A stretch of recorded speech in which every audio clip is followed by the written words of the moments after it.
There's a major championship game yet to be played, and there are prospects that are going to go head-to-head in it. Let's run it down today on Locked On NFL Draft. You are Locked On NFL Draft, your daily podcast covering the NFL Draft. Part of the Locked On Podcast Network, your team every day.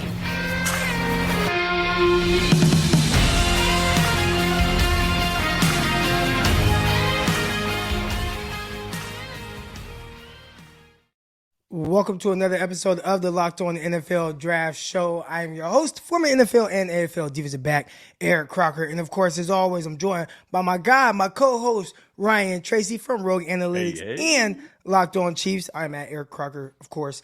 On Twitter, at Eric_Crocker, host of Locked On 49ers as well. We want to thank you for making us your first listen of the day, every day, and also let you know that today's episode is brought to you by BetOnline. BetOnline has you covered this season with more props, odds, and lines than ever before. It's BetOnline, where the game starts.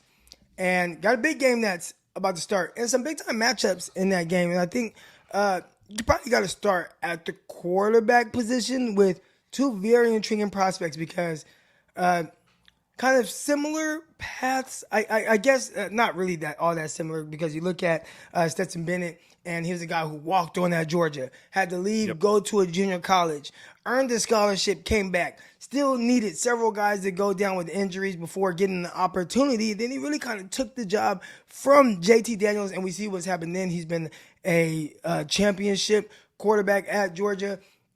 I think he's probably been, outside of Justin Fields, who didn't really play for Georgia, but, so it's kind of scratch him out, but probably the most dynamic quarterback they've had recently in the sense of his play. You see this certain level of swagger and the trash talking and just the way he's carrying himself. And I'm like, dude, who is this guy? You mean he's more dynamic than Jake Fromm? What are you saying? Right, man. He's reinventing himself, man, and I'm loving every second of it, but still, he's not really viewed as that big-time prospect because he's small, he's undersized, he looks like somebody's nephew out there running around, and young nephew, like 14-year-old nephew, but he plays really big, and he plays with a lot of heart, and he's a guy that has battled through a lot of adversity. He's leading them to back-to-back championships. And then on the other side, you got Max Duggan. And Duggan, you look at him, a guy who, at one point was benched, he was a backup, and then he had to work his way into the starting lineup, then all of a sudden, they go on this crazy run that ultimately leads him to being, one of the Heisman finalists. So big-time matchup here, and I want to know your thoughts on just kind of how you potentially see these guys kind of playing out, and can this kind of make their draft stock rise a little bit?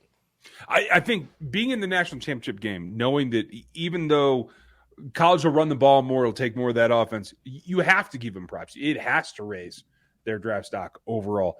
But I think it's really interesting because I don't think we would call either of these guys super dynamic with the ball in terms of throwing it. And I think both use their legs to good advantage when they can. Both have some interesting weapons that go into their offenses that I think take some of the pressure off of them. So they aren't in the top 3 or 4 guys generally. I think I have Stetson Bennett probably in the 3rd tier right now. I have Duggan in the 2nd tier right now.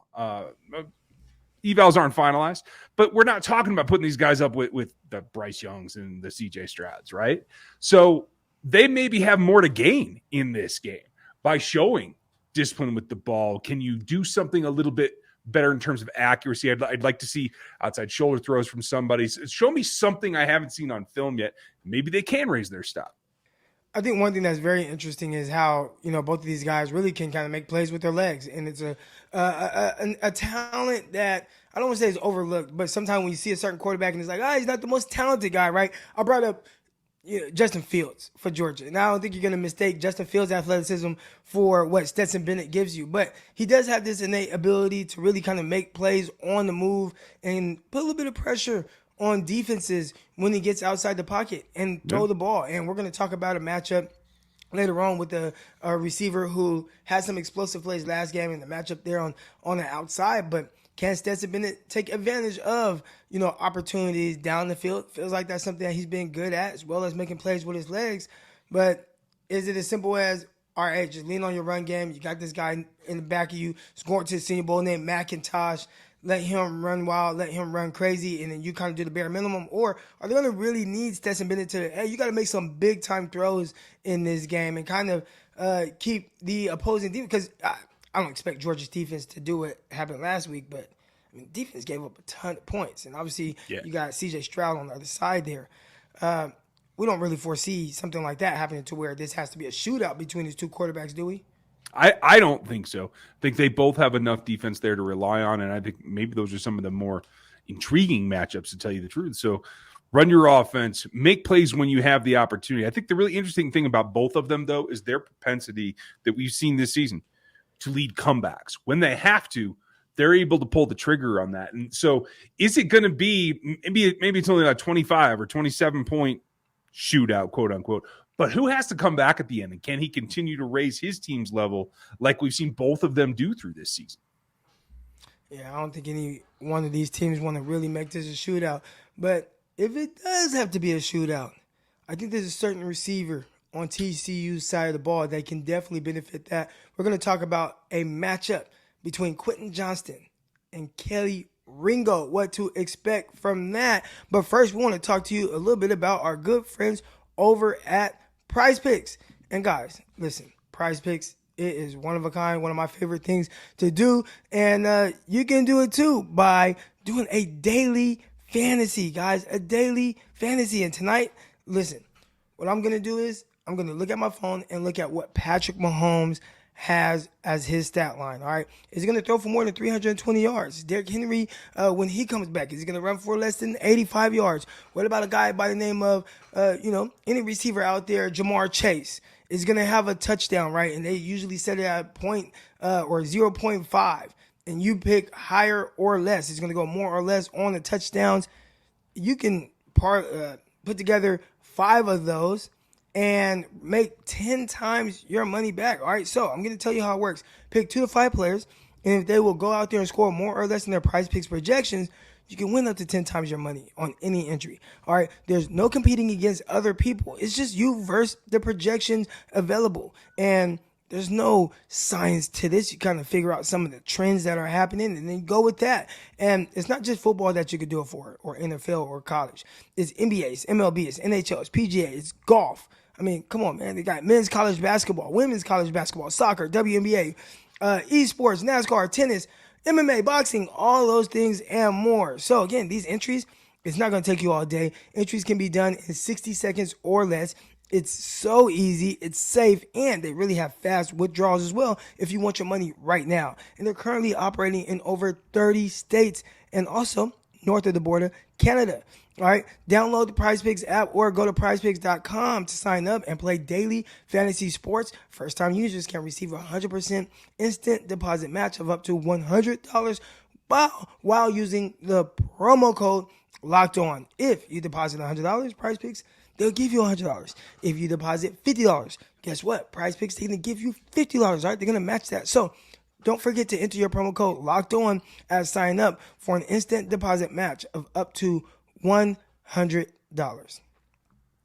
We want to thank you for making Locked On NFL Draft your first listen of the day, and also let you know, hey man, you need to subscribe to the Locked On NFL podcast and get daily conversations on the biggest NFL stories, plus in-depth analysis on the biggest games with NFL key predictions every single Friday. Every Friday. So right after you listen to this episode right now on Friday, you need to listen to Locked On NFL podcast as well. And Monday, they got the local insiders cover the entire weekend with game-to-game episodes. Locked On NFL available on YouTube and wherever you get your podcast.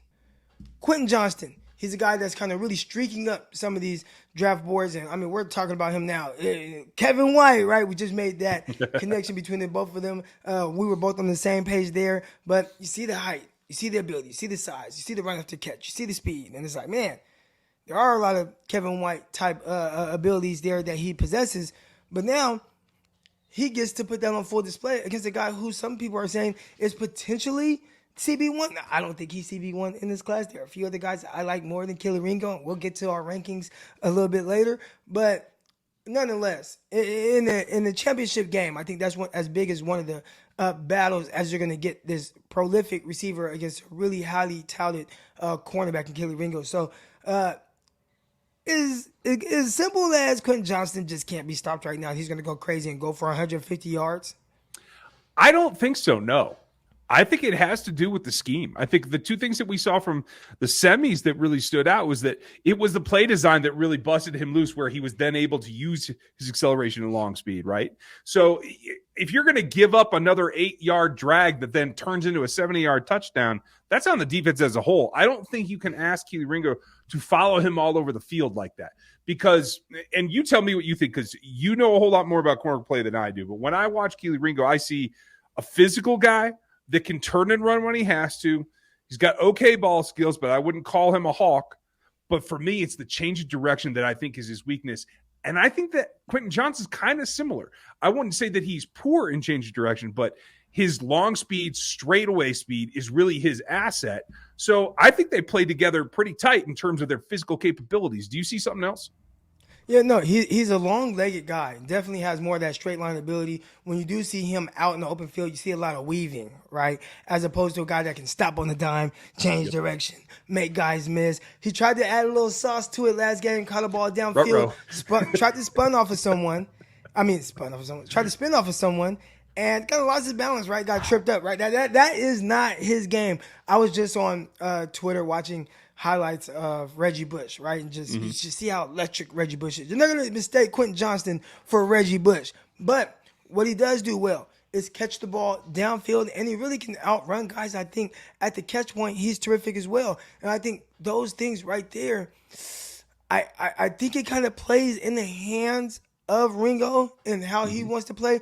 I think he has a little bit tougher time with those guys that are a little bit smaller, twitched up. You know, Ringo is a bigger guy, wants to be physical with you. He does a really good job of finding the ball, getting chest to chest, looking back, playing through the receiver, trying to make a play on the ball that way, where he is going to lose guys to get those guys that can really make him a little bit uncomfortable. Speed his time clock up, get him going upfield, come back underneath. Those are the things I feel like are going to get him. So when you watch Quentin Johnston and how he moves, I think that works more in Ringo's favor. But again, I mean, you look at what Quentin Johnston did last game against Michigan, and, you know, we talked about how he's kind of been going crazy, had the drag plays and the long plays, but 163 yards, man. Like, I mean, this is a guy who's getting it every way possible, whether it's blown coverages or he's just outrunning guys. So I haven't looked at PrizePicks higher or lower on, or more or less on how many yards Quentin Johnston, but let's say it's at, 93 yards.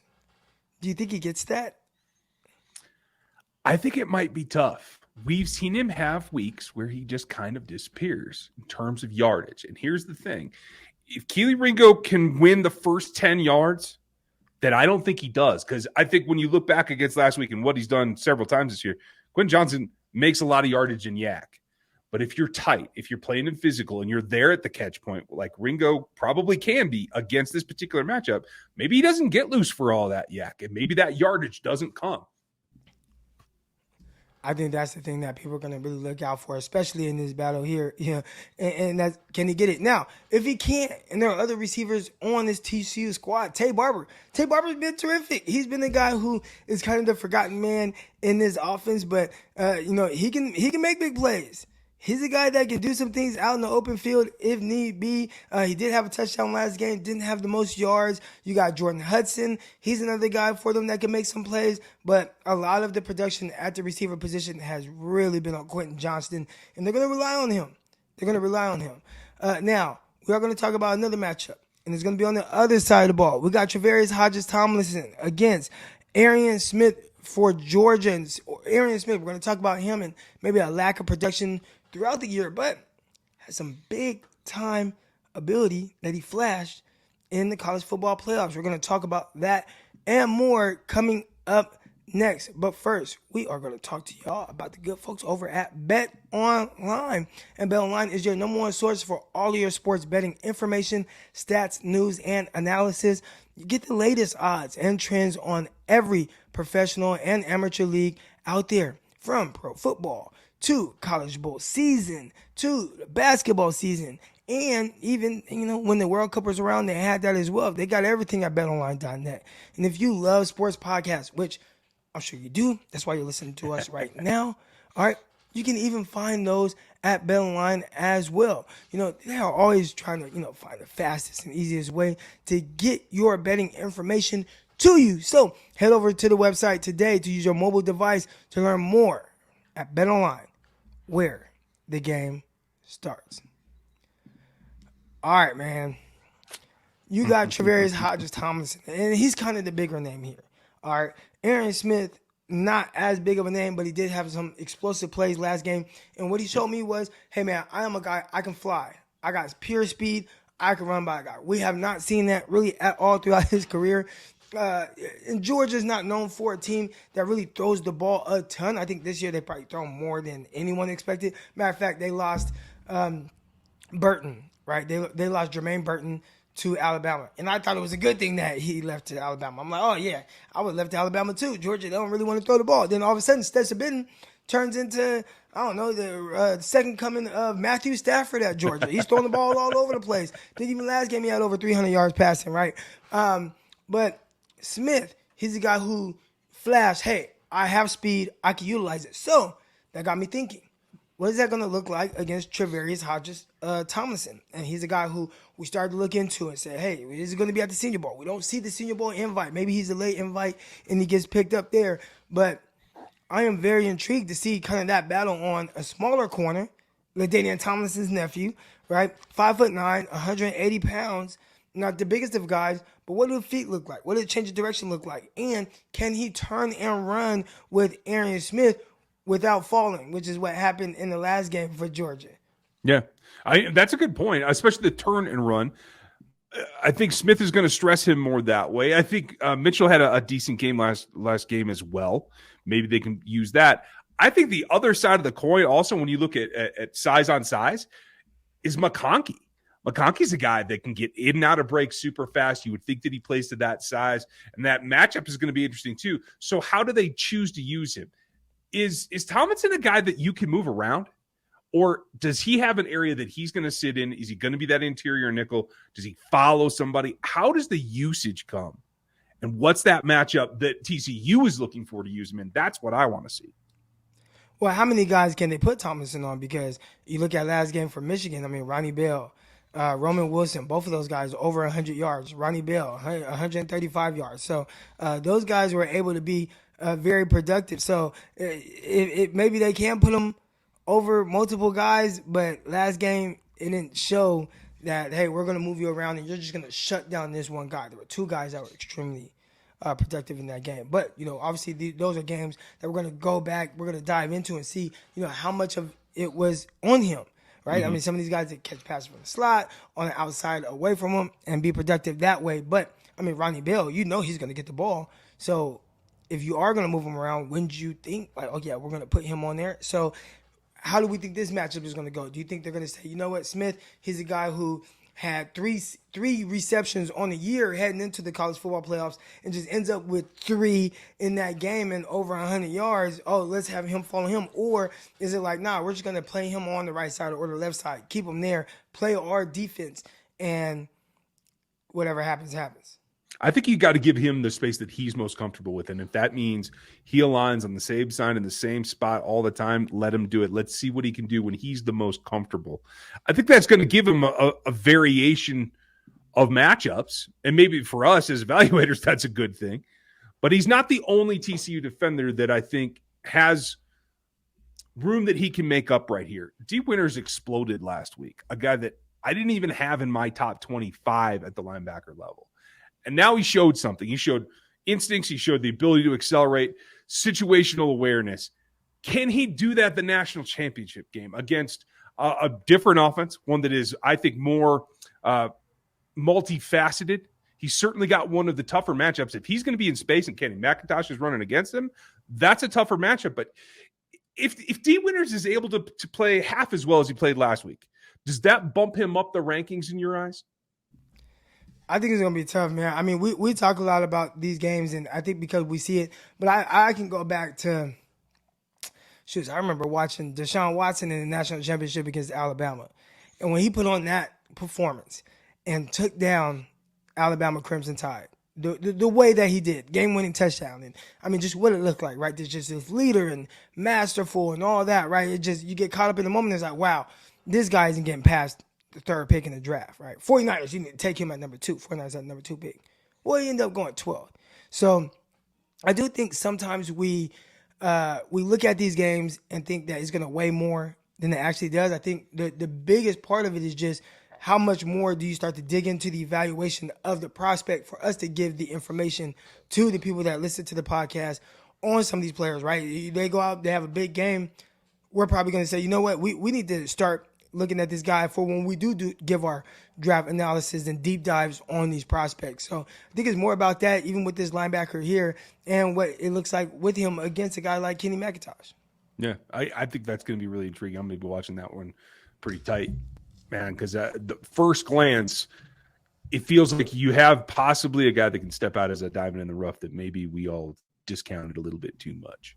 Big time matchups throughout that game. Excited to watch them. College football playoffs. It's here, man. We're going to be back Monday with a mock draft for y'all. So make sure y'all tune in here. Make sure y'all listen. And we definitely want to thank you for making us your first listen. Now, for your second listen, go check out the Locked On NFL podcast. Bring you the local insights you love from the national spotlight with daily conversations on the biggest stories. All right, Locked On NFL, available on YouTube and wherever you get your podcast. All right, but it's going to do it for this episode. From Eric Crocker at Eric_Crocker on Twitter, and Ryan Tracy at Ryan Tracy NFL. We will see y'all Monday. Peace.